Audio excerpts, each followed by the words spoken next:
What's going on, everyone? Mike Singer, Mike Goolsby, and Tim Hyde this week for our Mike Goolsby Show, a day after Notre Dame's blue gold game. The gold team, led by Sam Hartman, knocking off the blue team, led by Tyler Buchner, 24-0. And we will talk all about that in today's show. Please do hit the thumbs up for watching live with us on YouTube or watching back. We always like to hit 500 thumbs up, so please do that, and of course subscribe to our channel if you have not done so.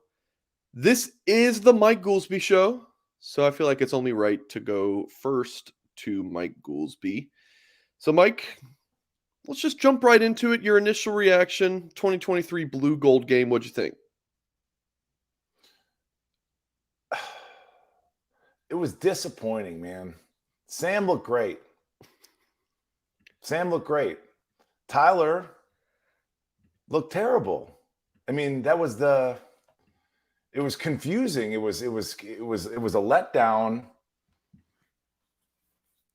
But Sam looked great. I thought more so in this game than any other time that I'd seen in Notre Dame football. Maybe it's just because you could see the whole collection of athletes out there. You can really start to see the work that Coach Freeman's put in and on the recruiting trail, the body types. Like, I'm looking at Drake Bowen, like, God, I did not know he was that long, It's like, so that's super encouraging to see. But anytime I can watch Tyler Buchner play quarterback, Mike, I get fired up. And he kind of stunk up the joint. As with anything, there's context, some of the nuance matters, but it was in that regard, I was disappointed because he just looked. The play is one thing, but Tyler looked like disconnected. He almost looked like bothered. He looked like annoyed. I was watching with my girlfriend. She's like, he looks defeated, is what she said. It almost like disinterested. It was. I mean, I can deal with some, crappy play, like, some bad throws, bad reads, whatever. He's still a young player. All these kids are young, but to watch somebody come out and he didn't have that kind of he always has that bright-eyed, almost energy about him as a player, It's almost sometimes to his detriment because he plays too fast, but he just looked disengaged and it was kind of a bummer for me. But on the flip side, Sam Hartman looked great. So it was I had kind of a mixed emotions, I suppose. So let's talk about some of the context. Share your thoughts on that, Mike. Well, when you've gone so hard for Buchner as I have, right? I've gone hard in the paint, Mike, for Tyler Buchner. Any sort of context that I'm going to give to this blue and game scenario is going to be met with, oh, well, you're just making excuses. However, Tim can help me with this. Tim's turning into like a Rain Man of sorts with all these data, and I'm too lazy to do that work. But I'm watching the opposing teams. I think everybody understands that Sam had a much better offensive line. He's got Emil Wagner as a future first-round pick. I mean, Rocco, Zeke Carell, and Joe Alt, right? Tyler's offensive line was a little lesser than. But then I'm looking at the opposing defenses. And Tyler's going up against your two starters at safety in Watts and Ramon Henderson. And Sam is going up against DJ Brown, ought to be a backup, and a guy named Marty playing safety. I think the only starter that Sam was playing against on the defensive side of the ball was Ben Morrison, but everybody else was a backup, like Tui Alamaka. All the linebackers he was going against Drake Bowen and Nolan Ziegler, whereas Tyler's going against JD and, starters. So that was, I think the protection was odd. I think the teams were flawed. I think Coach Washington drafted a much better team. It's almost inarguable. And then to Tim's point, they looked like they were running different offenses. I mean, Tyler's first rep was empty. He has an unblocked Jordan Botello, another starter, goes unblocked. I figured, Tim, that's on Tyler to get that out, kind of see that coming. But it just felt the offense, Tyler's offense, it felt clunky as hell. And it was like I said, it was almost hard to watch. But that's my context.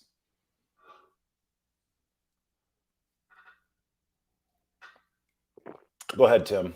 Yeah, Tim. I was waiting for I know Singer. muting issues here. Go I ahead. was waiting for Singer to get flowing. No, I go back. I mean, Goolsby and I have texted 1,000 times the last 24 hours. I'm getting arthritis in my thumbs. We've each watched the scrimmage a ton. I know I've watched it four times, and I keep going back to that first play, the very first play, and it's like Buchner's done audibles. I go back to the South Carolina game. He sees they're in the trips formation and whatnot, and all of a sudden he saw what South Carolina was going to do, and he checks an audible. He does the quarterback keeper right up the gut, walks in for a touchdown. He does it later in the game on the other QB keeper where he walks in for a touchdown. So he's done audibles, and I'm watching that, and it's like they only brought 5 guys, Buchner. They only brought 5, and the whole line slides to the right. Patella comes free. It's like that's not. I would not put that on Ashton Craig, but that's his center, Ashton Craig, who's played as much as Singer and I at Notre Dame, which is none. So they slide the wrong way. They don't pick up the one guy that could pass rush, and that was disappointing. And then I know Goolsby and I have texted a bunch. You go back to his last two plays. They run quarterback draw. First off, you're in a red jersey. Why are you calling a quarterback draw for crying out loud? It's like it's so stupid. He gets tagged, the whistle blows, he gets half an inch. Great. Oh, there's a wasted play. And then the very next one, he throws the ball in the dirt, the Tyree in the flat. And and you scan back and they show like a large picture of Buchner, and he did. He looked exhausted. He looked beaten. I wrote that down. Like he looked beaten. Looked like I'm done. I'm exhausted. Crappy day. He knew it. There's something.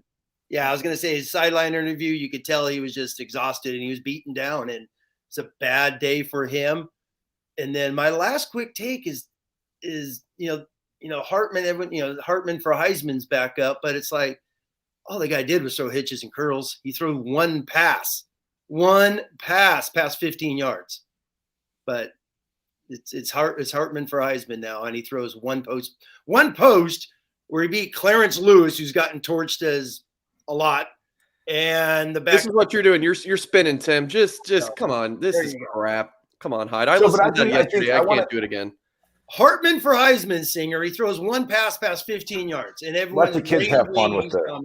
Let them have fun with it. But I get there was something about Tyler's demeanor that was like it just seemed off. The first play of the game, he gets strip sacked by Jordan Botelho, and he's just kind of like, I haven't seen him with that kind of like energy before. And then the other thing, Tim, too, as I'm watching, like when Sam's throwing these balls to Jaden Greathouse, he is wide open. I mean, where is the coverage? I mean, you could draw a 7-yard radius around him. Like there's nobody near these receivers. So that to me, again, spoke about he's going up against a true freshman and Ziegler at the linebacker position, kind of covering that underneath stuff. It was just like, golly, these guys are open. Well, let's go back. I mean, the hype has been a little overkill the last 24 hours. It was this practice. Notre Dame, does Notre Dame play a 4-3? No, they live in nickel. They had 3 linebackers on the field. They played base. It is what it is. And when of the times that Hartman struggled, according to all the press that's been there, it's been blitz attacks, them getting after him, correct? Hartman has been bad. He's completed under 40%, according to Horka, who's charted the passes in the 2 live scrimmages or practices that he's been to. And what's Buchner's strength? Buchner, every Notre Dame media outlet came out of those practices saying, oh my God, Buchner was unbelievable. Why? Because he could run. He could get on the perimeter. So couldn't do that yesterday, but that's no excuse whatsoever. He was bad. His balls were bad. The Tyree crosser was horrible. They tried hitting Tobias on a drag route where he's coming from the boundary.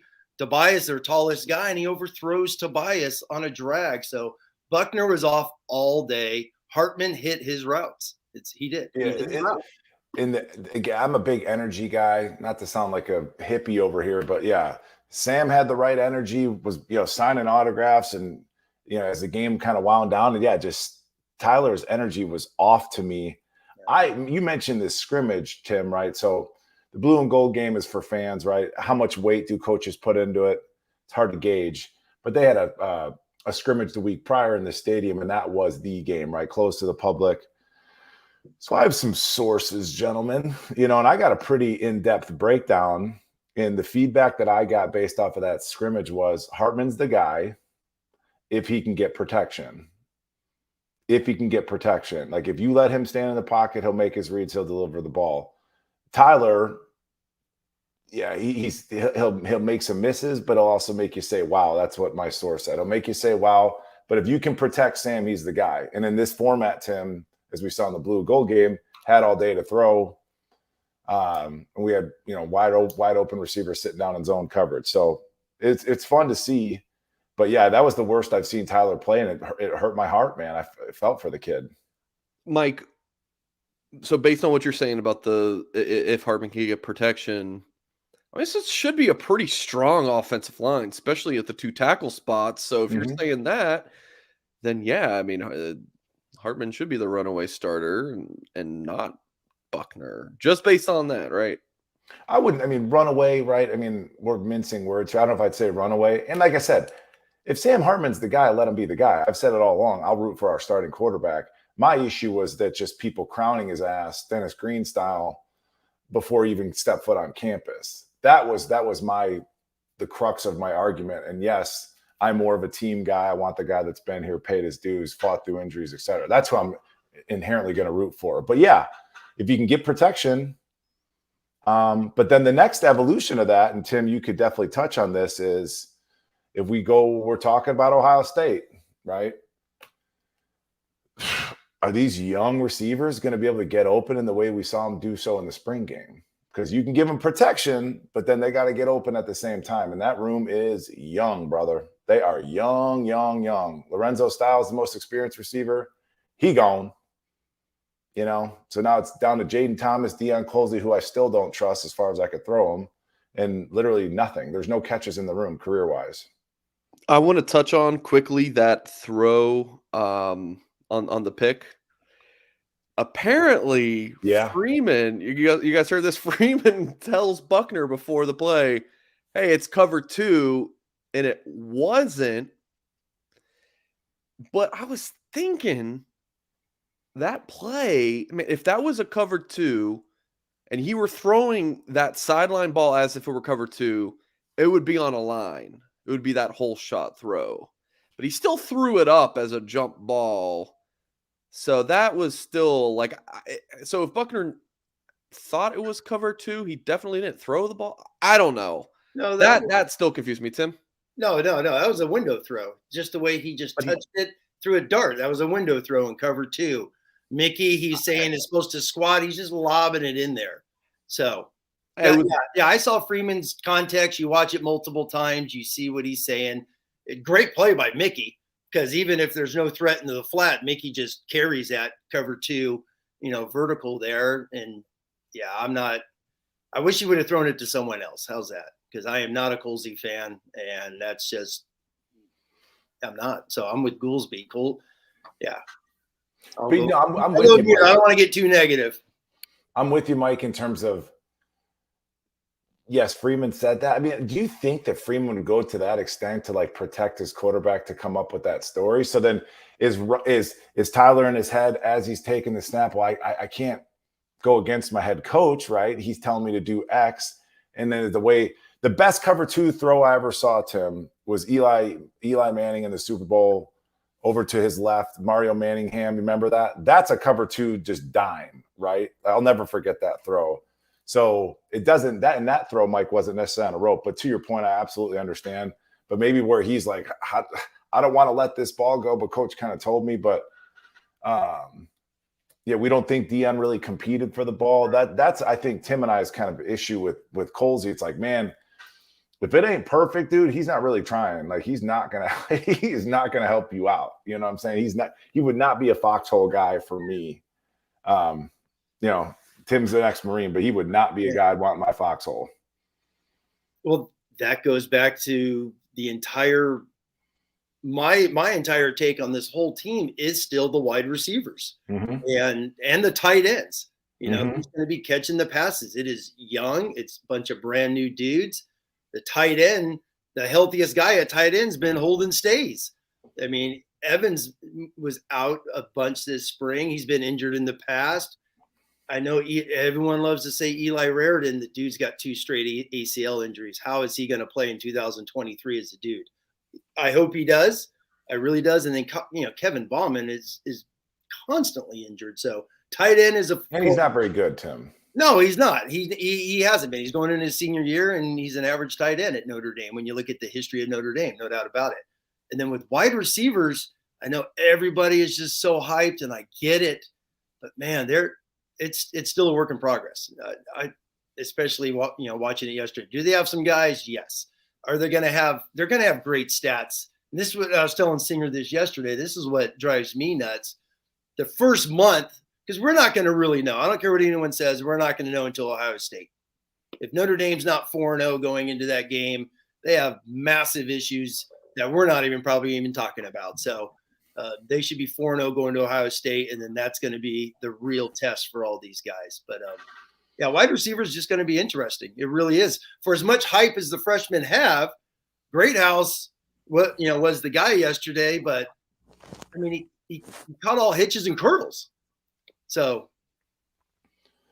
and Singer wants to shake his head, but Tim, are you going to win major college football games catching hitches? But just leave it to Tim Hyde. Real. Just find the bad in something that is like why? Hang on. Hey, we won 41-3, but damn, that field goal you're picking apart something that's just so dumb, Tim. It just doesn't make any sense. Spin? I haven't even said anything. What am I spinning? Gentlemen. It's too funny. It's too loud. So as Tim's talking, and I share Tim's, concerns. So Mike, real quick, is the off season, is it a time for optimism or realism? Whatever you want. So Tim is being realistic. Tim is objectively speaking. Mike, how many career catches does Holden Stays have off the top of your head? 1. I think it's 2. How about Mitch Evans? A half dozen. 3. Deion Colsey, 14. Jaden Thomas, whatever it was, 27. The rest of the room, Tobias Merriweather, 1. It's very realistic to be like, dude, I see the talent. Like, I want to believe, but like, dang, dude. That's not my issue right now. My issue is Tim just being like, yeah, Jaden Greathouse looked really good, but it was only curls. Like, I don't really like I just don't get shitting on Jaden Greathouse and Sam Hartman for just going out there and doing their jobs. Like, but we'll hold on. It pull out all the context in the world for Buchner. But when Jaden Greathouse and Sam Hartman play really well and just do their jobs, it was only this. Like, that is spin, Tim. They did. I said it yesterday. Hartman was the game MVP. He played outstanding. Greathouse played outstanding. We've said all that. But let's be real, okay? It was a scrimmage against zone coverage, against walk-ons out there, a bunch of brand new freshmen. Let's be real. It's a spring game. The real football, and Goolsby will talk about this, happens between 1 and 14. The spring game was about the 75 recruits waving to Bryant Young up in the stands, the fans, all that little stuff. That's what spring games are for. That's why the talk in the press conference afterwards, where Tim Priester is like, hey, rumors are you want to cancel the spring game. So that was the talk of the town. Like, is this even worth even doing anymore? Because the spring game is literally, and you could tell by Marcus Freeman, why do they do a running clock? Because he wants to get the hell out of there. He doesn't want anyone injured whatsoever. Let's get in. You make a point too. And with the weather being as poor as it was, I mean, I don't know if that's a great experience for those recruits in a stadium that's, 10-15% capacity in terms of attendance. But yeah, I love it. I just tend to I relate to what Tim's saying, and again, he's just being objective. Like, Jaden Thomas is playing outside receiver, which isn't his position, beats Clarence Lewis, and we know enough about Clarence Lewis now. And then again, like, why wouldn't you have Clarence Lewis playing backup safety as opposed to a guy named Marty? Like, we got Marty back there starting at safety. It's like, why can't we move? Ryan Barnes can't play corner. He can't play man anyways. He could play a cover 3. He could be a cover 4 corner, like a Pete Carroll corner, at the Seahawks there, Tim. But these are objective things that you notice. And it's like, Sam threw a nice ball to Jaden Thomas, who's playing out of position against Clarence Lewis, who, God, man, like he's gotten kind of like worse, And Ryan Barnes got picked on all day long. So the potential's there, but we'll see. To Tim's point, though, I don't know if you're going to beat an offense like Ohio State running hitch routes. I think that's what he's arguing. Yeah, and my point is arguing like, what do you think they're running their offense, like the Ohio State, like what they're going to run against? I'd say like if the defense is vanilla, the offense is vanilla. They're trying different stuff. Like I just don't get like the criticism of good things that were. It wasn't criticism. It's reality. Everyone's acting like he's the people on the message board say, "Oh my God, he reminds me of Michael Floyd."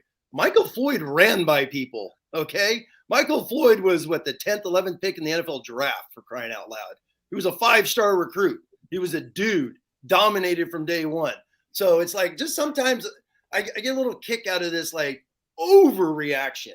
Tim, overreaction is wild. No matter what happened on Saturday, that was going to happen. Any results, you and I both know, like I ain't saying no Hartman for Heisman. No matter what was going to happen, we were going to get on our YouTube show and tell people to pump the brakes. So that we definitely agree on.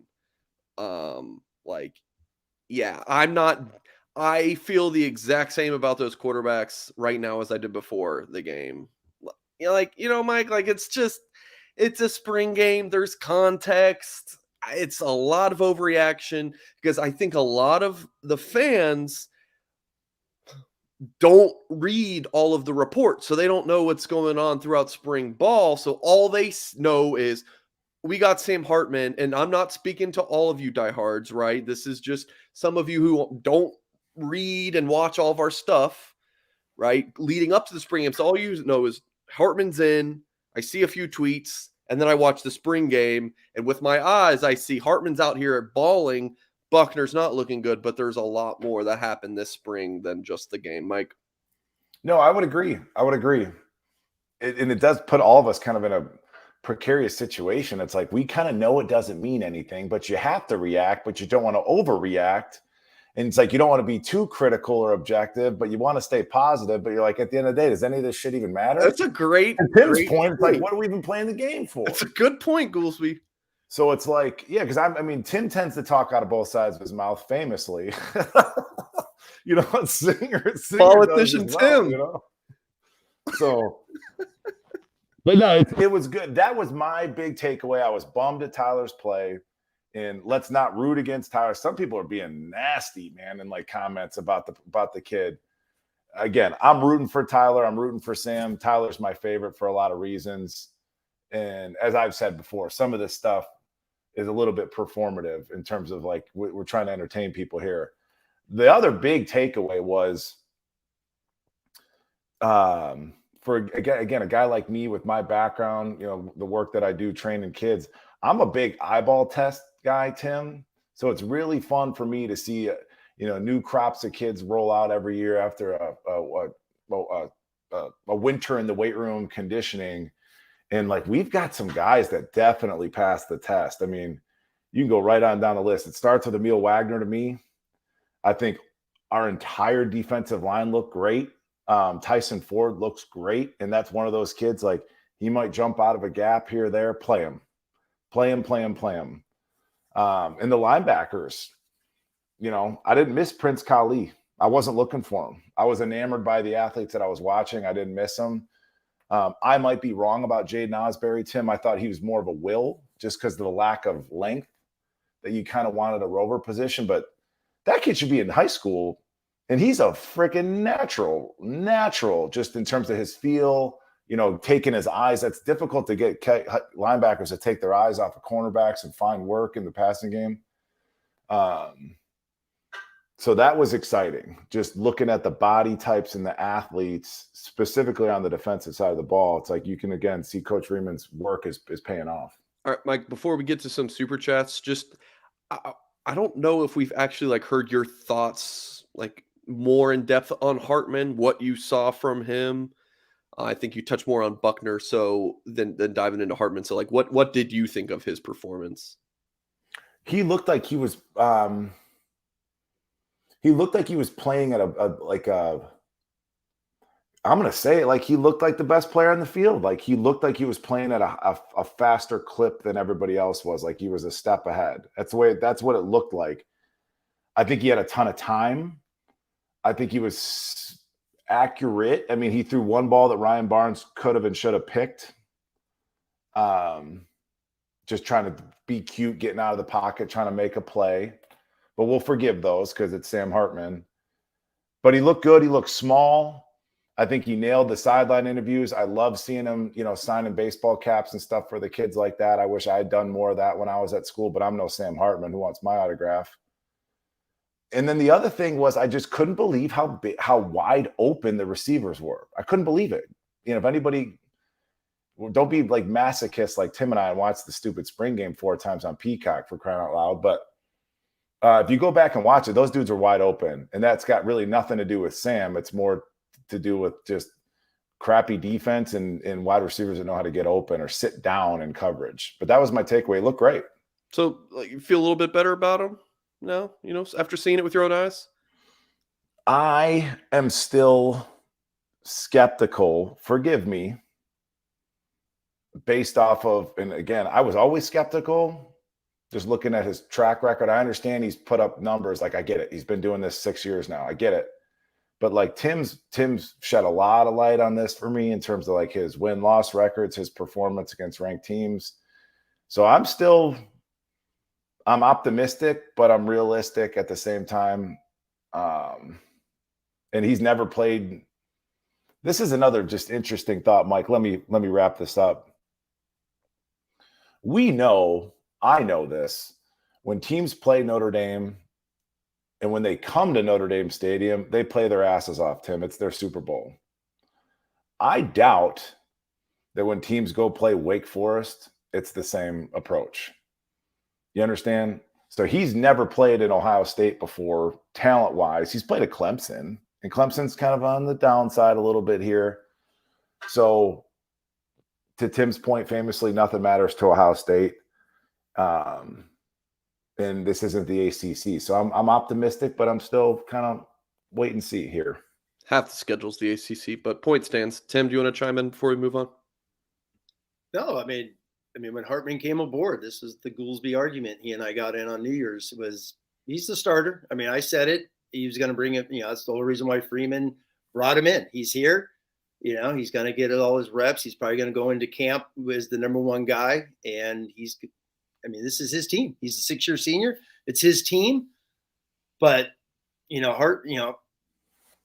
last 2 years, Wake Forest did play for the ACC title. So it's not like he's a 2-10 program.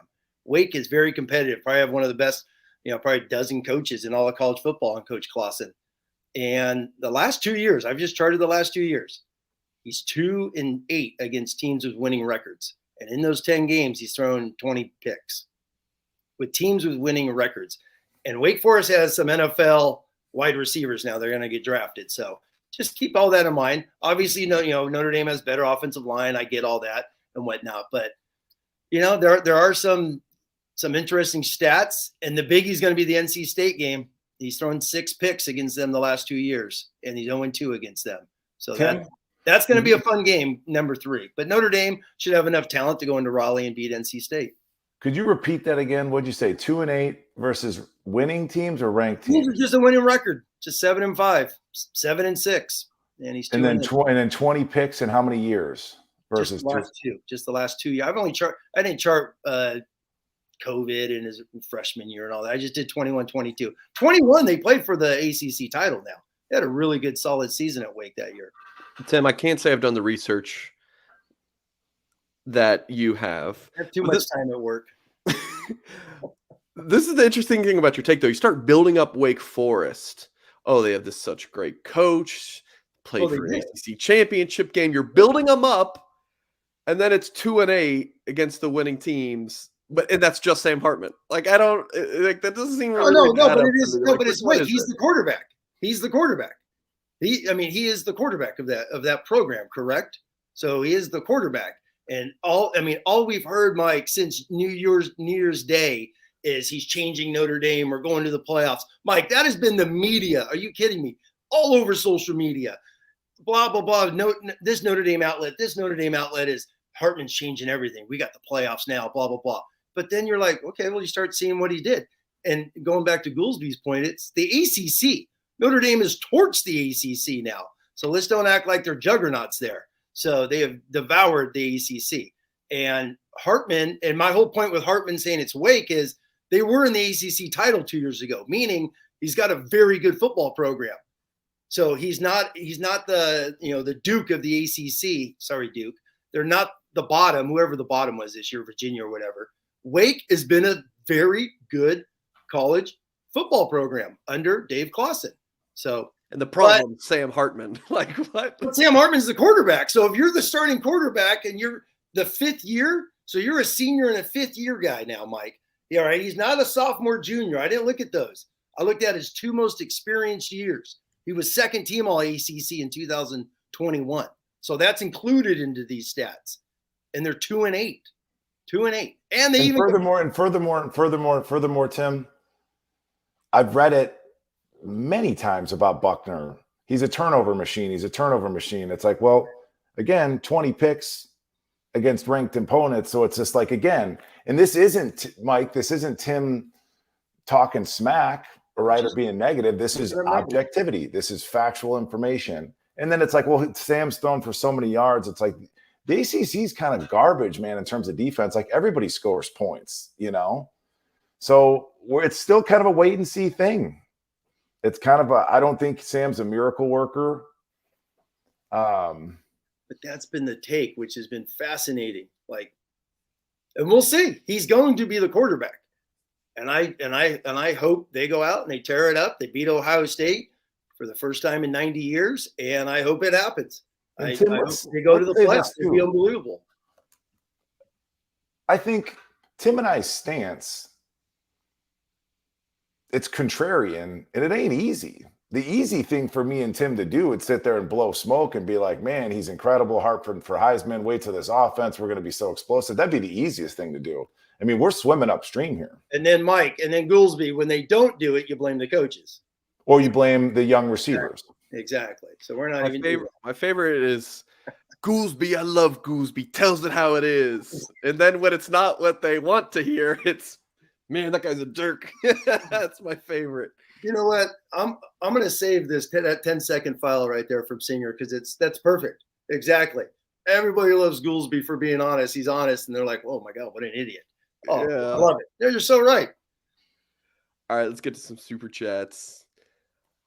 Jacob Dunn says, "How do I get in the Goolsby Singer Tim Hyde group text?" I think what you want is to just get in that group text with those two because I don't, they just kind of chit chat back and forth now. After the New Year's Eve debacle, I was like, you know what?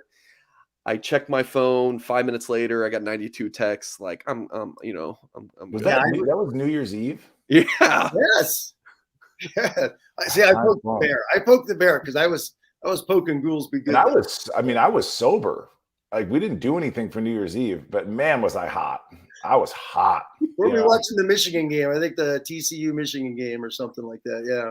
Yeah. All right, Jacob. Appreciate the super chat. BC says Hartman was poised, got ball out quickly and accurately, and he wasn't staring people down like Buchner. Feel badly for all on the blue offense. BC, appreciate the 5. Lou Holtz, Thunder and Bolts with a 5. Appreciate that. Beyond the quarterback performance, biggest takeaway equals speed. Maybe Tim can chime in on that. Athleticism of the last few classes on full display on both sides of the ball. Talking about these two super chats, Tim, you want to go first and then? Yeah, just real quick. The speed for me is the young guy, and we talked about this yesterday, is the young guys on defense. Mm-hmm. That's what was noticeable to me, was watching those linebackers go. Byra just popped. I thought he was outstanding, and I watched it again today, and I'm like, please get him on the field over Nana more at the strong side end. That's just me. I just loved his length, his athleticism. All those linebackers could play. They all could play. They all could run. Zinter, Bowen, Ziegler, Osby, all those guys. So when I see speed, man, it was noticeable with those guys. And then I don't know if Goolsby meant, but Tyson Ford, my God, he looked like a man-child out there. And that's another guy. Throw him in the fire, give him a dozen snaps every game, and man, that guy's going to be a stud. Just keep getting better. So when I see speed so much on the defensive side, offensively, man, I'm just skeptical about this offense with the speed that I keep hearing about. Defense, I think it's there on defense. I agree. I think to your point, Tim, about the athletes and the super chat about the athletes, you're starting to see more dudes that are like different. They're like, that kid's a little special. Like Tyson Ford, like, man, he might be special, right? To your point about like Nana versus any of his competition, Nana smartly has sort of injected himself into this leadership role in the offseason. And that's a way to kind of preserve your playing time too, if we're being completely honest about it. But he's a completely different body. He's built like a Ninja Turtle, like big, thick neck, short arms. I mean, he's gonna hold the edge, and that's about all he's gonna do. So like, I don't want to see Nana on the field on third downs. And then the prior super chat about Sam, being able to go through his reads, et cetera, his progressions, he had time. And that's really what it's going to come down to. Tyler didn't have much time, first time he played Ohio State in the road. Let's pray that Sam does. I do think he needs that time to work through the reads. And yeah, he can be an accurate quarterback. And yes, Tim, I tend to agree with you about the offense, man. Like Deion Colsey ain't outrunning many people. No. He's just not. Greathouse is big, dude. Greathouse got a big old butt, man. You see, I mean, he's a powerful kid. Thick shoulders, big, arms. Thick kid. Yeah, like high ass. I mean, if you're talking about just evaluating him, I mean, he's not built for speed. If you look at the body type, he's just not. Yeah, so, and we keep hearing that Merriweather's going to take the top off the defense, and I can't wait to see it. I really do. And I know Braylon James can run too, so we just got to see it, Well, that's yesterday people got mad at me yesterday because I said Notre Dame doesn't have SEC speed on offense, and everyone lost their mind. And when I say SEC, I'm talking playoffs, right? This is Notre Dame football. I'm not talking about Gator Bowl, Citrus Bowl, talking about going to the playoffs. And that's, perfect example. Everybody's favorite football player over the last 3 years is Chris Tyree, correct? So they throw a quick line pass, quick little, spot screen to Tyree, tackle for loss. They do the same exact play to Jaden Thomas. Jaden Thomas, who doesn't have a lot of wiggle, correct? Wiggles, runs for 8 yards, gets a first down. Same play, same exact players. Tyree, Thomas on a quick dump pass out there in bunch. So I don't know, this speed, and this is what kills me. It's like offense is going to blow up for 40 some odd points. They should, correct? The first few games before they get into the Buckeyes. So it's going to be, that's why I keep saying November 23rd is when we're going to find out what this football team is. Real quick too, just talking about speed in like SEC speed. And you could just go back in I'm going to lump that Ohio State receiving kind of core into this SEC receiver conversation. These guys, again, Tim, they're long striders. They're running wide open. Coach Stuckey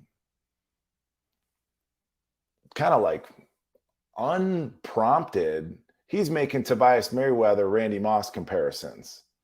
Because I think about a guy, I mean, if you watch Randy Moss's film, he'll go 10 yards in damn near 2 steps. I mean, just in terms of his initial release, because he was just so long. And I'm like, I don't know, coach, did we have to say that? He's got 1 career catch. Do we have to make that comparison? I don't even think anybody baited him into it. He just came out with it. So, I mean, I'll believe the coaches. That's the problem anytime you do any sort of mentioning of a current, Notre Dame player with a different player, people to say, oh, it's a comparison. But, I think it's, being taken out of context a little bit. Like he's just saying one specific small thing. He's like, yeah, when you see that, makes you think of Randy Moss, and people are like, oh, we got Randy Moss. It's like, yeah, and just real quick, I'm reading a bunch of the comments. The whole idea. Yeah, the comments are awesome. I love these. Is with the SEC speed, you go back to when was the last time Notre Dame played one of the big boys? Playoff game against Alabama. The Heisman Trophy winner, Devontae Smith, weighs 175 pounds. Takes a bubble, touchdown. Slant, touchdown. An 8-yard crosser, touchdown. Flying. That's it. That's SEC speed. A quick dump, make a move, and go. That's what Notre Dame needs. And I don't know if they have that. So when I say that, SEC speed is get the ball, boom, make a move, and go. I think I think he's 168 pounds at the combine. Goolsby, do you have any thoughts on the backups, quarterbacks, Kenny Minchie and Steve Angeli? It was fun that they were live. I'll say that. But yeah, once you get into the second half, and I watched Nebraska's spring game here too. Once you get into the second half, it's definitely a little sloppy. It just it tends to be.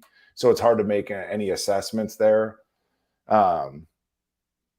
So yeah, it's kind of like a nothing burger for me, if I'm honest with you. It's just kind of like it's sloppy all the way around.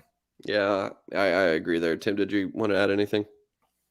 I was impressed with Angeli. I thought he sat in the pocket. Boom, hit some really nice passes there. Showed a little bit more zip. I wasn't expecting that. And Minchie, I love Minchie. I just love his body, his mannerism. Two good-looking quarterbacks.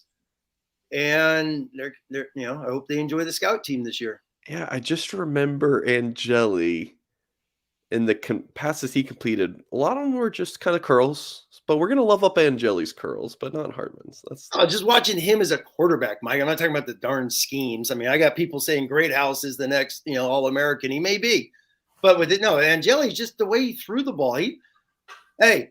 I was never the biggest Angeli fan. I have enjoyed watching him as of late, especially this spring. That guy has improved a lot. So what I've been saying what I've been saying about Angeli before his senior year of high school was that I don't know if he's going to play much at Notre Dame, but I'm telling you guys, he's going to succeed in college. And the reports are looking pretty good on him. So I am feeling good there. Tim or Goolsby, do you want to talk about the linebackers? I know you touched on those guys earlier that you're impressed with them. Ziegler. I mean, he led the blue team in tackles, I believe, with 10. Drake Bowen had 6. There's your boy Marty Hour with 6 tackles. Preston Zinter popped. Any thoughts on the linebackers you want to add? Yeah, so I'll draw a correlation to Greathouse. So Greathouse in the first half, when it was like an actual game and it wasn't just kind of a sloppy whatever the second half of these spring games turns into, he had 6 catches. So like if I'm focusing my critique, it'd be more so on the first half. And I heard great things about Ziegler, but I'm like, if I'm stacking up, and this is just based off of the spring game, if I'm stacking up athleticism between Drake Bowen and Ziegler, it's a toss-up. But I've heard that Ziegler's so fast and he can fly. He's a little bow-legged, which was interesting to me. It can be a marker of athleticism, but there's the big takeaway was the length. That's all I could see. Zinter's absolutely going to be a player. I'm just kind of rolling through. JD got in and got out. I love Zinter's film. And we kind of think that he might grow into like a Viper is what I had kind of projected him at when I saw his high school film. And I've been pretty spot on with these projections, at least with linebackers. Sneed played violent. Sneed, like, I'd love to be his teammate. I'm sure he's going to make some mental errors, Tim, but like, I just like the way he plays the game. We got to see Marist out there, Your boy. Dude, he's like, again, length, crazy long athlete. Doesn't do anything. More of the same as far as I'm concerned. Blitz, magnet. Blitz, magnet. I mean, he is a bug on a windshield, as Tim likes to say. So I think we've seen enough, fellas, from this young linebacker group. It's like, let's circulate some fresh blood here. It's time. At the linebacker position specifically. But it's not going to happen. It's not going to happen this year. We have 3 fifth-year seniors. They live in nickel, so there's going to be 5 DBs on the field and two linebackers. That's unfortunate because I just look at JD Bertrand. Looks to be the same size as Osbury. I mean, just kind of flashing around the screen. Then you see like a Bowen or you see a Zinter, you see a Ziegler, and it's like they look like different species. In terms of their size and their length. So that's a little bit of a bummer. But that's why, we've been touching on like looking forward to 2024. This is the stuff that I'm talking about. And then any offensive linemen that flashed, Mike, that you want to talk about? Let's give some credit to our boy Rocco, dude. Mm-hmm. Rocco is a big thickie, man. He's a big, thick kid, dude. Rocco could probably take that Blake Fisher path and maybe clean it up, drop like 10 to 15 through that midsection. But he played well. He's a guy that, loves Notre Dame and you're really rooting for him. And I thought Emil Wagner looked great. Thoughts on his body type, Mike? Because he looks more like a bodybuilder and not, this big. So I love this stuff. So it's like, Emil Wagner needs to put on another 15 pounds. He's got to get north of 305. I agree with you. But like, hey, I'm watching the kid play and like maybe he's 10 pounds too light or whatever. He can play. Anye's pushing up on 290. Anye could carry 320 and still probably see his abs. I mean, what do you think Wagner's listed at weight-wise? I think I know. I think he's probably like 287 or something if you put a gun to my head. 78. 278. That's what Notre Dame lists him at, and they're usually pretty honest. Well, I played with a guy named Ryan Harris who started as a true freshman at left tackle. Played, I don't know how many years, Tim, 10 years in the NFL, won a Super Bowl. Was literally a 4-year starter at Notre Dame at left tackle. He came in at 268 pounds and played as a true freshman at left tackle. And I'll tell you, I was playing linebacker at that point in time. And Tim, there's a player too where he climbed to the second level and he shocked me with his hands. And I'm like, I don't give a shit what he weighs. Like I felt that just because the technique was on point. So, the best players, the best athletes, they should play. I mean, if you just look at a Blake Fisher, look at a Joe Alt, look at a Emil Wagner, they jump out to you physically. They just do. And then, Mike, just thinking players off the top of my head, I want to get your opinion on Jabran Payne. It's like the only real running back of note, I feel like. Yeah. Again, a lot of this goes back to what Tim said about like the wide receiver room and like everybody's so excited, right? We've got all these receivers, tight ends. It's like, do we though? Because on paper, like we have 2 running backs right now. I've never been a big fan of Logan Diggs. Payne, absolutely love him. He needs a new jersey number. I hate that jersey number. It just doesn't look right back 13? There. What's that? You don't like 13 on running back? Not at all. Who does? Is that what Maurice Claret used? Like that's the only 13 I could think of running back off the top of my head. Yeah, Maurice Claret got drafted my year, and I didn't. So yeah, I've got great memories tied to that. All right, now the trauma's coming out there. I got you, Mike. Yeah, you know how to stir it up. You know how to get to me. But again, Payne, I think will be a serviceable guy. I think given the opportunity, given some lanes, I mean, I don't see why you couldn't get like a Logan Diggs type production. I think that Price, Love, and Estime are special, unique talents. I don't necessarily see that from Payne or Diggs. At face value, just in terms of like somebody being special, jumping off the screen. But he's absolutely a kid you want to root for, given his injury history, and he's going to end up playing some time for us. He will, but I'm happy for him. Stuck up on Jaden Thomas, Mike? Yeah, dude. I mean, he's showing he's just kind of that dude, man. He's got that big, thick neck. Some of these guys you want to just press that fast forward button and see what they turn into in the NFL. How is he going to be used? Because I think he could block. I mean, I think you can kind of use him as kind of an H-back thing. So he's a really unique player. Absolutely. Yeah, very valuable. I agree. Like, because he's so thick, you can see him. Oh, he's got a neck like a linebacker, dude. You can see him lining up in the slot. They bring him in motion as an H-back, and then he kind of is blocking the weak side end by himself. Like, you can see that kind of role for Jaden Thomas. I like that show. One other thing real quick, though, too, that I want to talk about. So, we're talking about stars, guys whose arrows pointing up, guys whose arrows pointing down. At this point, Tim, there's a few guys, it's kind of scattered throughout the team where we're like, okay, they stick out, but for all the wrong reasons. Like Clarence Lewis, Tim, is he going to be our starting nickel? To me, the way that Jaden Mickey's wired, his competitiveness, that's why Tariq Bracy was so good this past year, because he competed his balls off every snap. I think you're going to get that from Mickey. I'd say kick Mickey into the slot we need help at safety. Move Barnes or move Clarence Lewis to safety. Clarence Lewis can't play, and I don't think Ryan Barnes can play. They got to move someplace else, and that was like pretty apparent watching this game. Tim? Oh, on the slot. No, I was going to say, I just made a note. Mike was talking about some players who popped.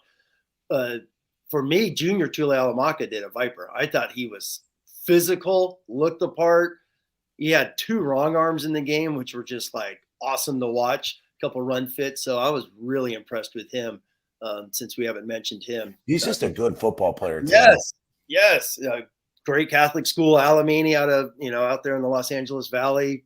I mean, he's the one guy that showed up last year ready to play, and he's always been that way. So, the Viper, I think, is going to be a big, big surprise, after, with Foskey gone. I think those 2 guys are going to rotate. They're going to keep them fresh all season, and that's going to be a pretty good dynamic duo out there. Real quick on the O-line, Wagner to me, he popped. He looked strong as could be. There's one play where he's literally sealing the B gap, and he has one arm just posting Nana with one arm, and just you're not moving, and that's impressive for a redshirt freshman. He's going to be athletic. Best Rocco played.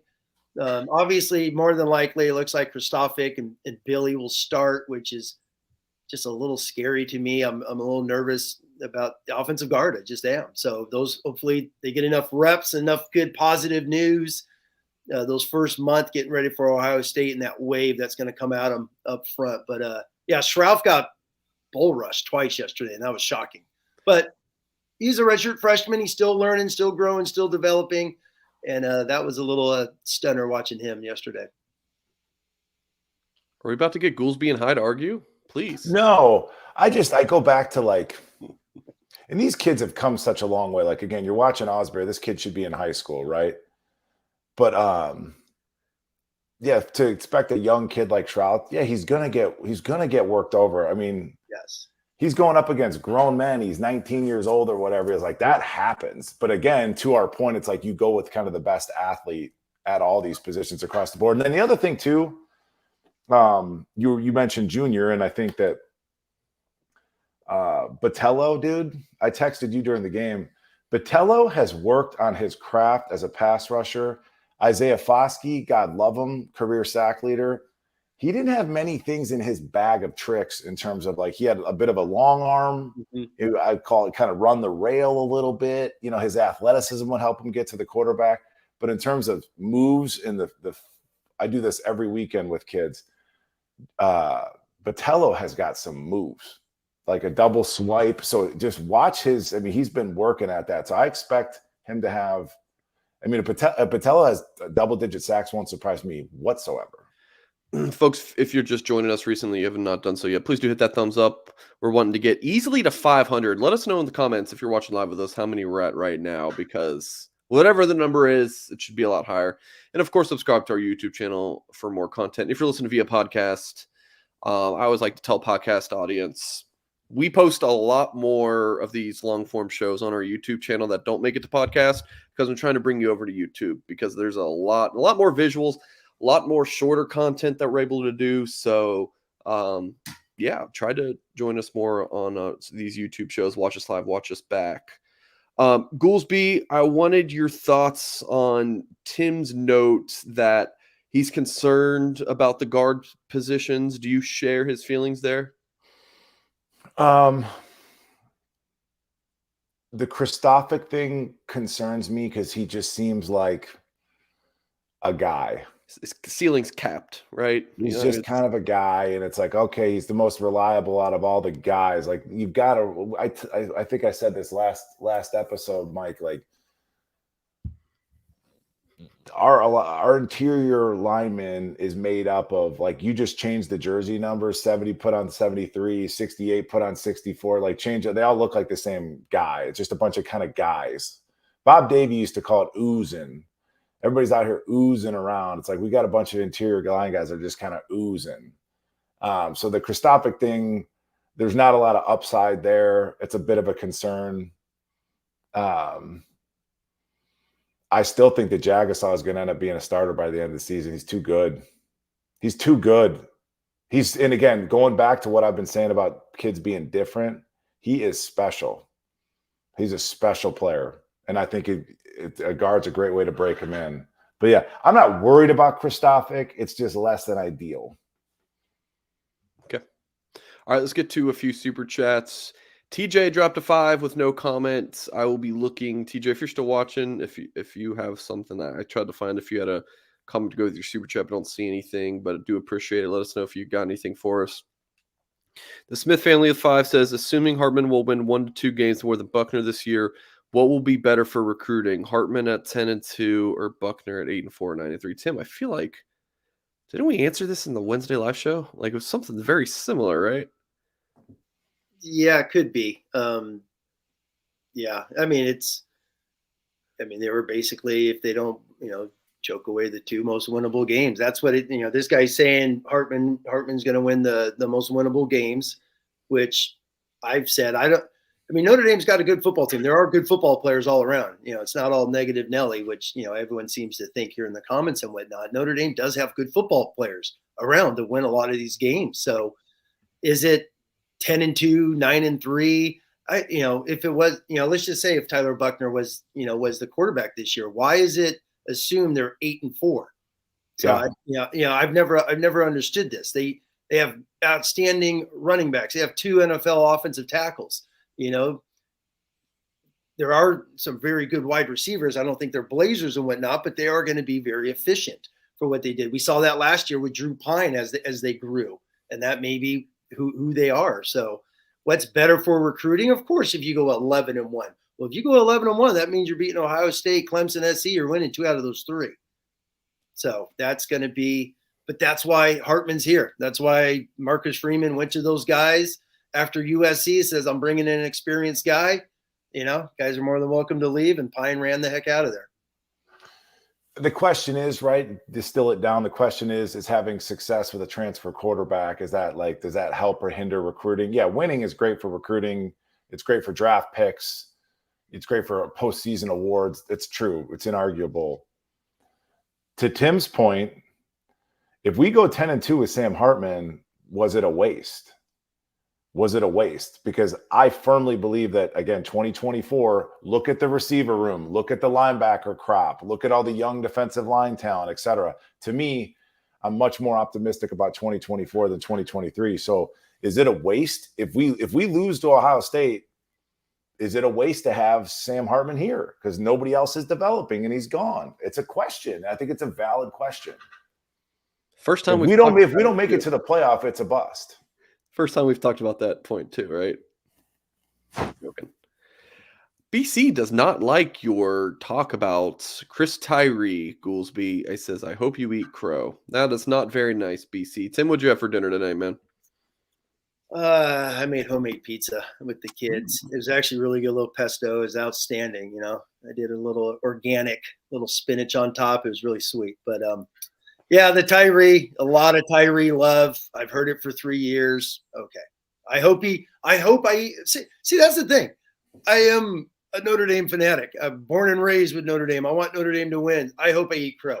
I hope Tyree has 11 touchdowns this year. Tim, but the Tyree love. Tyree, what has Chris Tyree done? You will never say I was wrong. What you'll say is, well, of course he's got Blake Fisher and Joe Alt blocking for him, and he's got for Tyree. That's what you're gonna do if Tyree. I'll eat crow. I'm not a Chris Tyree fan. Chris Tyree goes out there and tears it up this year. Awesome. I'll eat crow. Chris Tyree is better than I thought. Awesome. That would be the first time. Tim, tell me about what's Tyree's NFL future going to look like if he has one? Do you think he'll get better in the NFL? No, I don't. I mean, who do you want, Chris Tyree or Kyren Williams? Kyren Williams was what, a fifth round draft pick, 5th, 6th, whatever. We got a couple snaps this year. Who do you want on your football team? Kyren Williams, Chris Tyree. Who's the tougher football player? Come on. So do we all fall? Because I fell in love with Tyree as a recruit based off of because he's just so damn fast. So where do we go wrong with Tyree in terms of his usage, et cetera? I've talked about to me, it's his vision. His shoulders go to the sideline. You know, he's not taking a handoff from quarterback being under center. He loses his vision running to the sideline and takes away the cutback. But so you could stay square, he can see a cutback lane. That's funny you say that, Mike, because he doesn't. He runs, he gets the hand up and he stutter steps, and then he stops, and it's like it takes away all his speed. People got, the whole Tyree thing. When I got into this Tyree thing with, thousands of the message board people and on our show with Singer over the last year, is people's like, well, all they do is run him up in the A gap. Yeah, it's called duo. It's a cutback play. That's what it's for. For anyone that knows offensive line football and run game, duo, everyone in America runs it. It's an inside play with a natural cutback. There are so many cutback lanes for Chris Tyree this season. He never saw them. So when people get mad, oh, Tommy Rees, all he does is run, Chris Tyree in the A gap. Yes, that's duo. And you cut back off of it.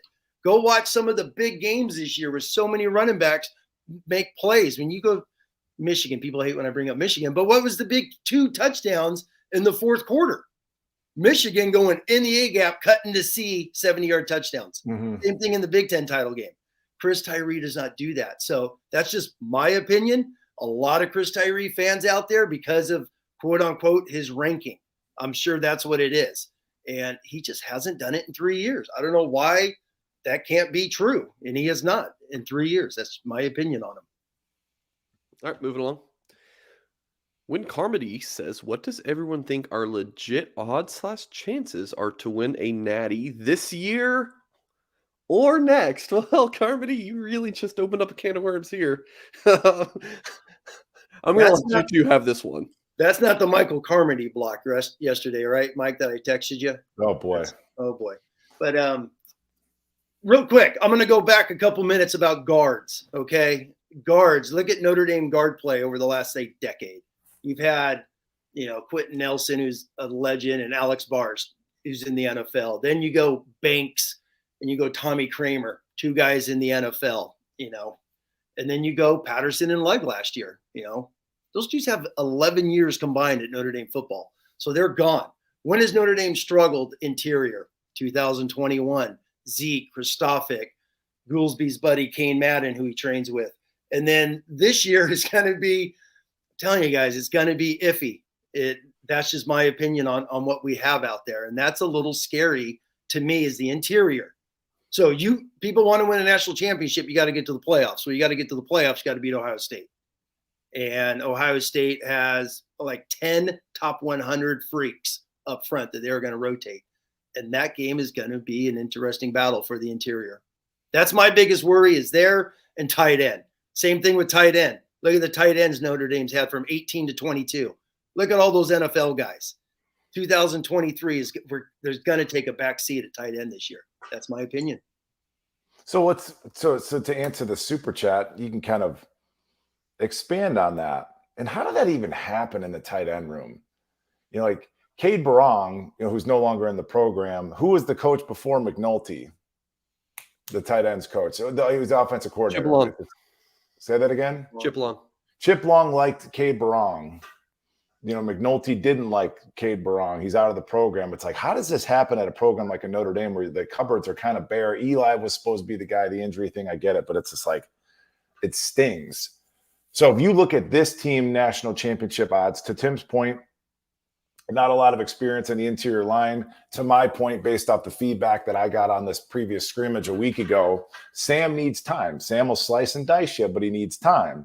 So to Tim's point, if you've got 305-pounder top 100 stud kids from state of Florida sitting in his lap, it's going to hurt his ability to slice and dice. You've got a tight end room that has 4 career catches between Stays and Mitch, if that's what I said. Yeah, 1 catch for Holden. You've got a wide receiver room that is probably overvalued, Tim, just based off of, the production that we've seen. You gotta show me. You've got great tackles. You've got 1 stud running back. Logan Diggs has a bit of an injury history. He sat out all spring. You got 2 nice corners on defense working outside ends. Safety is a huge question mark. We love Xavier Watts, but still, it's time to ascend. And you got kind of the same old at linebacker. And then at defensive line, you got some unproven guys there too. I mean, you got Howard Cross, but he's undersized. You got Patello's a new starter. So there's just a lot of unknowns. Well, let's just yeah, I mean, that's, another good point. You have, for me, guard and tight end on offense. I think wide receiver, they'll be efficient and solid because, Hartman's got a ton of experience and he's going to get the ball out there. Defense now, it's the ends. I think they're going to be okay inside. And you've got. You do? You think they're going to be okay inside? Yeah, I do. Cross is strong as could be. He's small, but he's a battler. Rubio is going to be fine. Mills is a D tackle. The fact we think because you and I have been complaining for 2 years that a big missing piece to a championship level program for Notre Dame is that it's size on the interior, and it sounds like between Rubio, Mills, Anye, they got Tyson Ford, you've got enough guys that are north of 290. Just rotate them through. Yes, okay. That's what I see. And Mills, and this goes back to the DN recruiting. With Elston the last few years is the last 2 years, 21, 22, you have to take a 3 tech, your D tackle, and make him an N. With Myron, MTA in 2021, they did that with Mills last year. Mills is an interior guy. I mean, look at him. He doesn't look like a DN. He's a monster. He's an inside guy. So now at the end spots, you got Baptiste, who is, a career backup before Ohio State. I hope he busts out. I think he will. He's a great looking athlete. But he's never been a starter. This is his first time going to be a guy. And then Nana is going into his 5th year as a career backup. And then as much as we talk about Botello and Junior, Botello's been a rover. He's been an outside linebacker. He's never had to rush until they moved him late last year and started repping him more. And then Junior's a Mike backer. He's a traditional middle backer, old school Mike Goolsby coming out of a Catholic school, going to Notre Dame. That's what Junior is. So they don't have any Vipers. So they've had to take a Mike and a rover and turn them into your rush end. So what we're saying, it's a lot of it's sexy, right? It sounds sexy, but it's not proven. So it means I don't know if that's smart money. And that's this is going back to the question, national title hopes. We're gonna see September 23rd. I feel better about it in 2024 than I do 2023. And that's the answer. We took 5 minutes to get right there. Yeah, but we had to talk about a couple good positions, so it's always fun. All right, some more super chats. Susan says, understand this was a scrimmage, but any thoughts on the new coach's performances? Specifically, go to Jared Parker. I asked Tim this, so you gave your thoughts in the post-game show on, did you see anything new from the offense? Tim didn't really said nothing crazy. Mike, did you see anything after some rewatches? Yeah, I would tend to agree. I'm just kind of quick scanning. Yeah, I didn't see anything novel, and you wouldn't expect it to, and that's in a spring game. But I do just talking about new coaches. I love the fact that they have a quarterbacks coach, ex-offensive coordinator, and another set of eyes. I just think, and then you juxtapose that with how young Tommy was, and he had all of that on his plate and all of that. So, I just don't see how this can't be a better scenario having, Gino's got the gray hair factor, ex-college quarterback, ex-offensive coordinator. Just to have the extra set of eyes, I think it's invaluable. You just made me a happy girl when you just said, the gray hair factor. That He does. Parker's 42, Gino's 40, Reese is what, 30, 31? So that's real. I think that's real. Tim, do you want to add anything on this? No, I love the point about Gino. I actually like the fact that him and Parker are next to each other in the booth. I found that interesting. They're going to obviously work with each other because Gino was the OC at Cincy, correct? And Parker. So they're going to be side by side communicating, talking, relaying everything down to, Stuckey and McCullough, probably going to signal everything in, and Rudolph's going to be on the side just worrying about blocking schemes. I just hope that they're have a good, healthy relationship, because I feel like as closely as tandem they work, man, it would be easy to just butt heads and just, like, man, that guy I don't really like. I hope But they neither like one of them. Neither one of those guys. Again, I'm a big energy guy. Neither one of those guys. And I know Coach Reese. We've talked on the phone many times. I mean, Coach Reese is 30 going on 68 in terms of like, he is a curmudgeon. He is like an old ball coach, and there's ego that accompanies that. But I just, Gino and Coach Parker, like their energy, it just seems to be a little bit lighter, which is another thing. It's like, and Coach Rudolph seems like a good dude. It's like, where's the piss and vinegar in this coaching unit? I don't know. These are all Freeman guys. Yeah. Freeman fired everyone on the staff. Yeah. Sometimes you got to be a little almost afraid of your coach to a degree. It can't be all puppy dogs and cotton candy every day at practice. But yeah, and I think there's definitely that. There's tons of respect and everything, but yeah, I just think it's now I think that Reese Gunn's like a full Marcus room. Like these are all Freeman guys. That's at least how I see it. Mm-hmm. Eddie Davis says Price will need to be healthy, improved at the skill positions, but still no explosives. Merriweather, maybe Tyree is still Tyree, but at a new position. I'm going to give you 30 seconds both on this. Tim? I'll go first. Price, yeah. I'm not counting on Price this year coming back from Achilles. They got 2 experienced guys ahead of him. I mean, I'd be stunned if he gets into the rotation, especially with me. I'm an estimate guy. Give that dude 20, 22, 23, 24 carries a game. That's what I want to see. Go Goolsby. Tim, I shake my head because it's like we're like brothers from a different mother. Like we are like in so simpatico on like our line of thought. I totally agree on Price. That's a major injury, folks. That's a major injury, and especially if we don't need him per se, let him rest. Yeah. And for an athlete like that, I mean, it's an Achilles tendon for those that don't know. Like that is no joke. Furthermore, give me a coin flip between Jeremiah Love and JD Price. I mean, Jeremiah Love's coming in this fall. He can get on the field. I think he's a more special. What did he just run? 500 meters? Yeah. Yeah. At 200 plus, 215 pounds. Folks, that's Modocking. I mean, that's flying. And yeah, Merriweather is like the chosen one, dude. He's the next Randy Moss. You heard it from his coach. So we just got to see it. Singer's shaking his head. Singer is shaking his head because like this love affair needs to end. Like it needs to be more 2-on-1s. Well, it's not just Goolsby and Hyde versus Singer. People are actually upset. I wish I did disagree. We are, but the comments, I guess we should be more rose petals and puppy dogs because people are upset. Like we're telling our truth, our side of things, what we see, what we believe. It is, I guess everyone out there in Notre Dame land outside of Goolsby and Hyde thinks this is a 12-0 football team. I hope it is. It's fascinating just reading the comments. It really is to me. So maybe I'm a little jealous. Jealous. All right, last super chat here. JP says, "Great show, guys. 2 points. Tim is right." Whoa! Well, no, he's not. Whoa. He's never right. Never. One person. Never is Tim Hyde right. I'm with the YouTube chat. Bring out the pitchforks on these two. I'm kidding.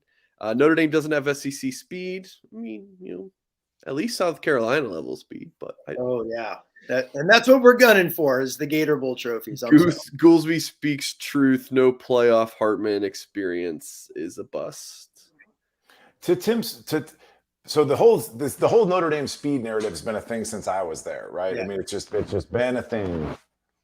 Mike, when you and I first started doing these shows, brother, it was like the lack of talent and speed on the outsides, like at corner, was painful to watch. It was blatantly obvious. That's changed. You got Cam Hart, you got Christian Gray, you got obviously Benjamin Morrison. Like Coach Freeman has changed that quick. I think what Tim's saying about the lack of SEC speed, it's been speed on the outsides and size on the interior defensive line. That's what I've kind of said, like to ascend to become that top 3 program consistently, it's what you need. So we're still lacking that speed. I'll believe it about Merriweather. I just want to see it. But I think the counter to maybe that lack of speed at the outside at the wide receiver position, a nice counter to that, Tim, is a fucking hammer in Estime. You know what I'm saying?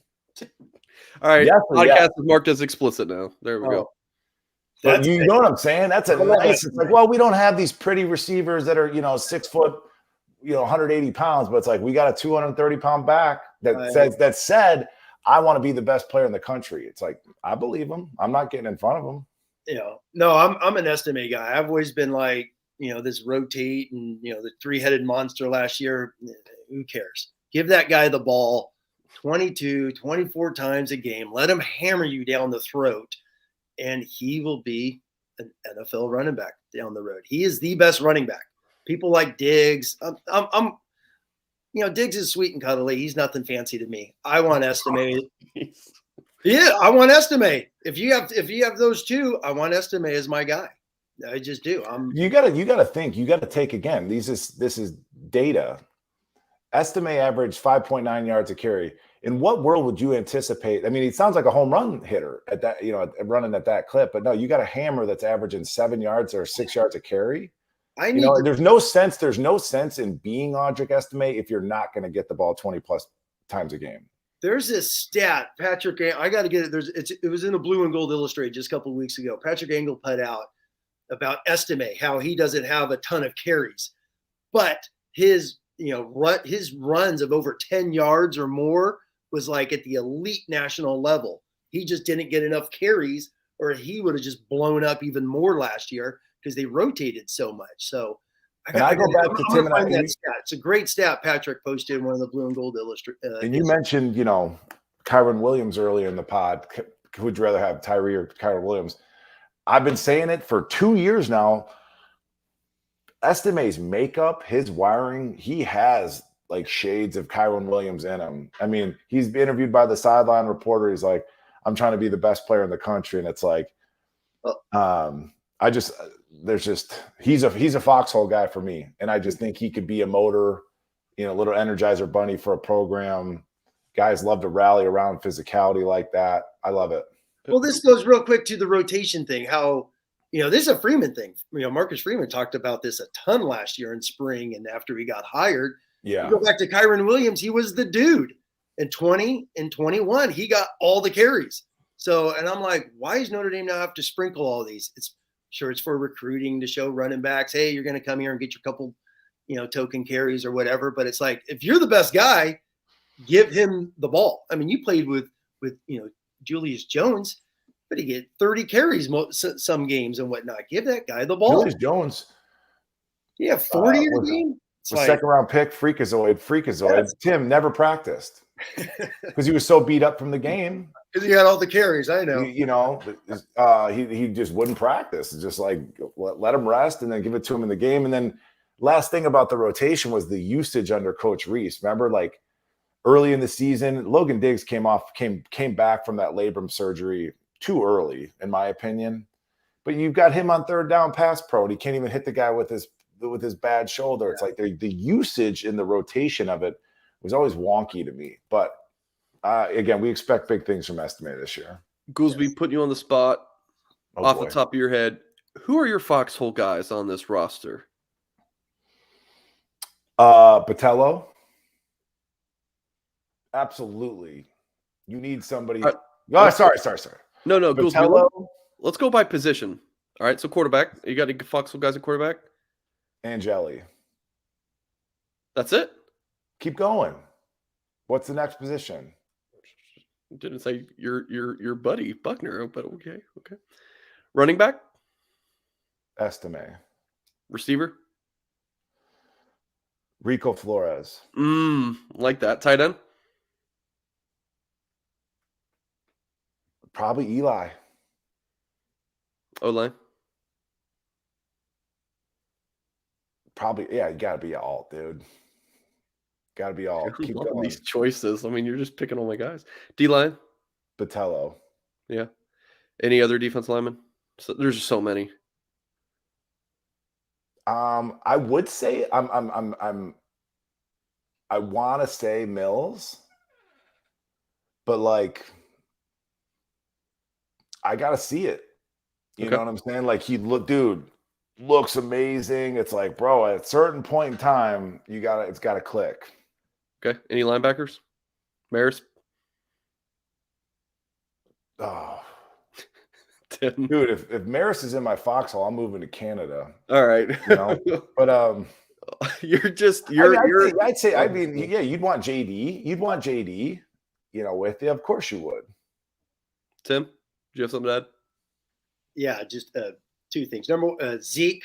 I would want Zeke Correll because there's a guy that's been through the ups and downs, been through the fires, has been fired from a position, and just keeps grinding. And here he is getting ready to start his second straight year. And then I want to argue with Mike Goolsby because I have been on the opposite with Maris Leofau. So I'm going to say this. I think Maris Leofau is going to have a heck of a year. He's going into his second year as a starter. People always forget about he was out all 2021. He was the starter the last month of the season on the 2020 playoff team. Then he gets injured. He's coming back, brand new coordinator, different coach. What third or fourth coach? He's finally in the same defensive system for the second straight year. And Mike Goolsby could probably agree that does help a linebacker, but we'll see. Get him, Goolsby. Get him. So before we do this, it goes back to like the Buchner Hartman debate competition. What is the criteria? So Tim, you said I think Maris is going to have a hell of a season or a heck of a season. Define that for me.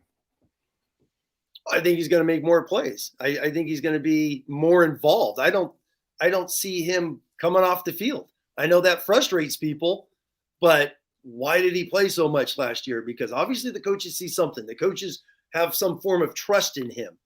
And he was coming off a major foot injury. He wasn't even healthy until really the second game that they said. He was held out most of camp.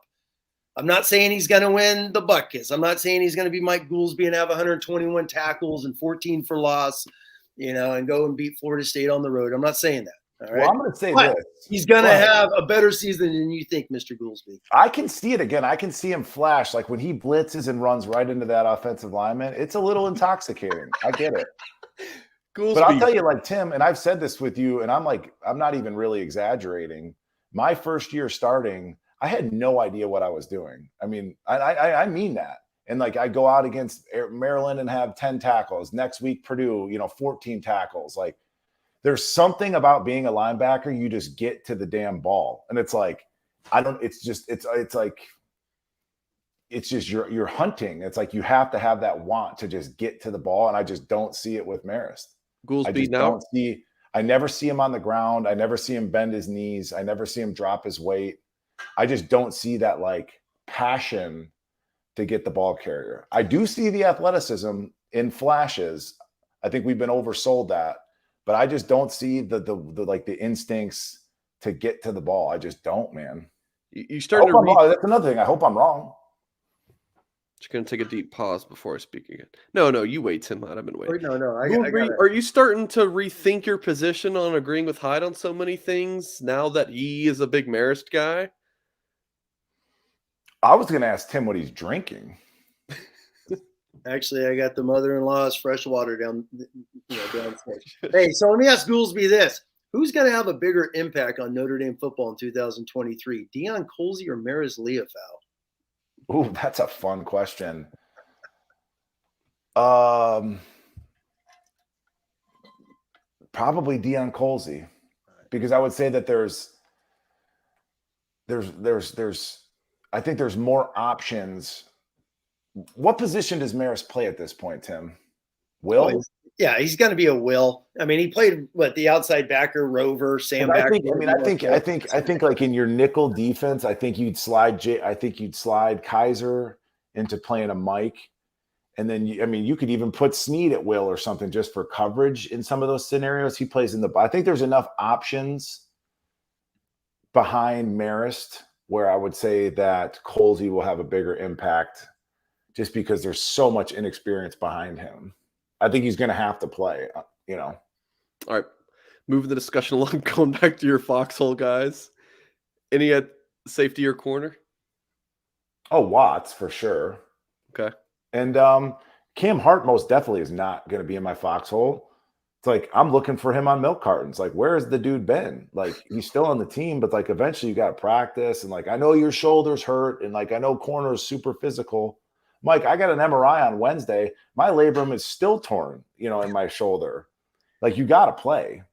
So at corner, yeah, maybe like a Mickey type, Okay. and hands down. Well, Xavier Watts and Marty are a toss up for me, but I'm going to go with Xavier Watts. Ben Morrison? No, I want Yet? Mickey. I want Mickey. Mickey. All right. So Eric asks a good question. What does foxhole mean? And more specifically, we've been going through this exercise. What was your criteria for picking these guys? Well, I would defer to Tim with being the ex-military guy, but I have my own sort of definition. I mean, to me, a foxhole guy is kind of a ride or die friend. We're outnumbered in a bar 6-2, and we're still going to scrap. It's kind of like a back against the wall type thing. Like, this is the type of guy that you trust you're going to go into battle with. Doesn't have to be the best player, but he's just, reliable, etc. Tim? Yes. Yeah. I mean, foxhole, don't want to get into my military history and whatnot, get into that topic. But yeah, it's a dude. You're like, my back's going to be turned. I trust you. Handle my right flank, my left flank, whatever corner it is in the foxhole. Do not move. This is your direction. Handle your business. Basically that. Goolsby, I'm curious your thought on the quarterbacks going Angeli, and that was your only choice at quarterback. I just he seems like a trustworthy dude. Like, if I had him, like, if I could trust Steve to house sit in my house if I went on vacation for 2 weeks, and he wouldn't throw a party. That's like what I thought to myself. That's what I thought to myself. Truly. Tim, do you have any? Hartman seems like a hell of a guy, dude. He does, but he's too handsome for me to trust just yet. Tim, do you have any foxhole guys on the team?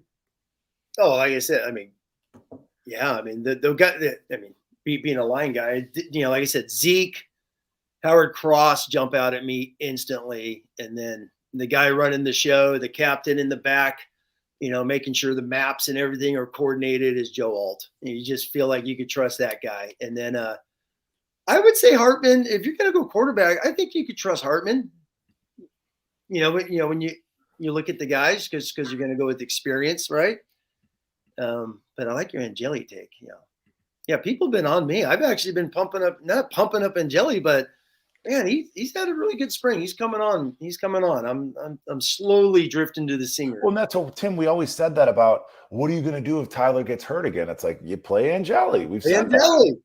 And that's been some of the take on this is, I want to see Angeli. I think Minchie's going to be a heck of a quarterback. We're not going to know about these guys for a long time.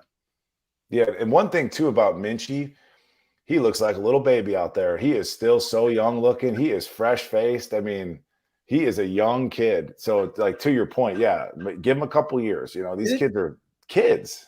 Didn't they say on the show? Once I try not to pay attention because I'm watching the game, but didn't they say he was jumping on a plane going to his prom last night? Could be. I thought sideline reporter or someone talked about that. Oh, Mike, are we wrapping this up real quick? There was one other thing that came up during the broadcast. How about Notre Dame great Kyle Hamilton saying, what did you think about, Buchner? And he said, I told him, he's different. He's always been different. And he said, I think he can win a Heisman. And everybody's going to come at your boy Goolsby like I'm, a crazy person. It's like, why don't you go at Kyle Hamilton? Didn't say he would, just said he's talented enough. I think he could win a Heisman. I thought that was very poignant. Did you have any more foxhole guys? Botello, just because you could send him on a mission and 3 a.m. go handle this, and he's going to do it. So, the craziest missions go at 3 a.m. and, hey, go take care of this, Jordan. Okay, I'll be back. And to listen to him get interviewed, Tim, what a sweetheart of a kid. He's so nervous up there at the mic, and then he just plays like a savage. But he is so sweet when he's up there being interviewed. It's like, I am rooting for that kid, man. Oh, he's been a special team freakazoid for 3 years. I can't wait to it's like, always. I mean, he's always been one like, why is that guy just not Foskey's backup? He's better than Adamiola. Let that guy. It's a weird eval to move him to Rover. It's like, what were we thinking? You know, I'm glad. You know what? I'm glad he stuck around because he was always on the porthole rumor for a year. It felt like, and man, I'm glad he stuck around. And he's gonna have a big senior year. I fully expect. Because everyone was wondering my foxhole guys. Because I'm very much loving this conversation. If you guys haven't caught on, I don't know if the chat is. Give me Angeli for sure. Yeah, that's just my boy. Receivers, I love the Rico Flores shout. I'm gonna go Rico Flores. No one really stands out to me on the offensive line. How about this name on the defensive line? Brendan Vernon. He's not even at Notre Dame yet. But did you guys see my tweet from yesterday? Let me pull this thing up. This kid. Yeah, but you can't have earrings in a foxhole, Mike. So yes, sure you can. Yeah, he's already got the haircut. Take those things out; they'll be too shiny. Dude, this guy, give me this man. Sorry, podcast audience. This is why I tell you go to YouTube. Give me this guy in the foxhole. Yes. Can I interject here? No. Sure. It's your show. So what is the expression, Tim? Like confidence is quiet, like insecurity's loud. Oh, jeez. You know, walk softly, carry a big stick, right? That whole thing. So Brendan Vernon, dude, I don't doubt his, bad assery, but like when you're like, oh, I got the earrings and this, like me personally as his teammate, I would butt heads with him personally. Because you can still be a badass and like, hey, dude. No, you'd love him. No, you'd love him. You got to don't know what you're saying.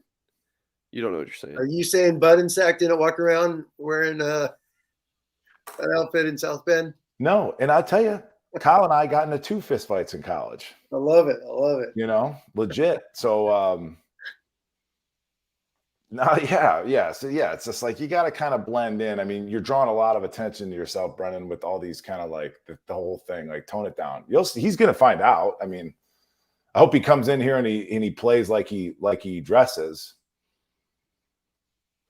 Hey, real quick, man. Goolsby played with some dudes. I'm instantly, I'm thinking about Trevor Laws, and I'm thinking of Vernon now, and some of those guys like Derek Landry. I want to see Derek Landry wearing a shirt like that at the spring game, but yeah. You just don't. I just think in a team. Played with some tough dudes back then, man. No, Cedric Hilliard. Yes. Speaking of that, that's the comp I gave to the 2025 nose guard. He looked just like Cedric Hilliard instantly. On the field. So bam, he popped right away. Like that's Cedric, number 50 right there. All right, I think we're about to wrap. And then here is that picture of the new 2025 defense line. Oh, there you go. Davian Dixon. Nice So, film, by the way. Yeah, 2 new commitments over the weekend, by the way. Might be some more coming, and we'll cover it all in our I don't care what that Dixon kid star rating is. Put the film on. As I said, he is a big, bouncy athlete. He's Davian Dixon, you watched him? Oh, I like the film. I don't care what the rating is. He's got bounce. Like he can move. Like again, like you've got like a Gabe Rubio, just a big, thick, stout guy. Doesn't really move that great. Dixon's 305 now. Fast forward 3-4 years, he's going to be a 320-pound guy can move. Yeah. So he commits, and he's from Miami, and people say, "Oh, he's not going to be at Notre Dame." This is Brandon Davis Swain 2.0. The kid's a sweetheart. Like if you say Jalen Sneed was a sweetheart, this kid is 5 times that. The guy is thanking every single person who congratulated him on his commitment on Twitter. Like he's just saying, "Thank you so much." Like I won't prove you wrong. He plays hard. He's a violent player. And he goes to a school called Beelan Jesuit Prep. So yeah, he's not your typical, what you think of a South Florida recruit, right? I mean, yeah. He's going to a Jesuit school, and he's a total sweetheart. But beautiful campus, by the way. Yeah, I researched it. I was like, never heard of the school. Boom, awesome school. But his film is excellent. Outstanding nose guard. We'll watch it on our Wednesday show. We'll talk more Notre Dame recruiting. Wednesday Singer's traveling, so maybe not. Maybe I take that back. Okay. Hyde, we might just do like a little pre-recorded thing and post it. But all right, we're gonna just wrap things up. I'll just give you guys both a minute or whatever for any closing thoughts on the blue gold game, Tim? I'll go first. Thanks everyone for showing up. I love the comments. I've been reading a ton of them. Once again, it's a talk show. It's a podcast. It's people giving their Notre Dame opinions. I love you all. I can't wait to talk again. Yeah, if you want a show where it's just everybody, it's just parrots. I mean, sorry, that ain't us. I mean, I'm sure there's a show out there for you, but yeah, we're gonna argue, and I'm gonna roll my eyes. It's a patented move by me at this point. If I can't talk, I'm gonna roll my eyes. Goolsby? I don't really have much to say. This is a long show. I mean, I'm glad that spring game's over, and it's a long 4 months till we get to see anybody play again. Nobody's hurt. Let's look forward to Ohio State, brother. All right. Well, folks, appreciate you watching, listening, however you're consuming this content today. Make sure you head over to blueandgold.com for so much more Notre Dame football content. Jailbreak says appreciate it, not here often. Well, I hope we change your mind today. And for the folks who are new here, please do like the video and subscribe to our channel. Please do subscribe so you can catch more of our content. We're posting stuff on a daily basis. So for Mike Goolsby and for Tim Hyde, I'm Mike Singer. We're wrapping up today's show. Appreciate you all. And as always, we'll catch you next time.